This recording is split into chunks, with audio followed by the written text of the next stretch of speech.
समुद्री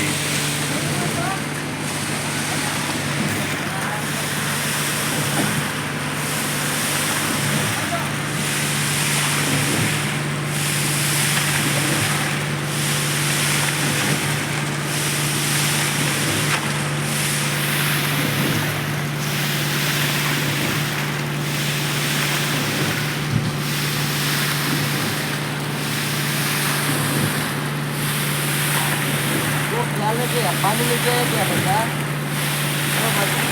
खाली वो पेट्रोल बॉटल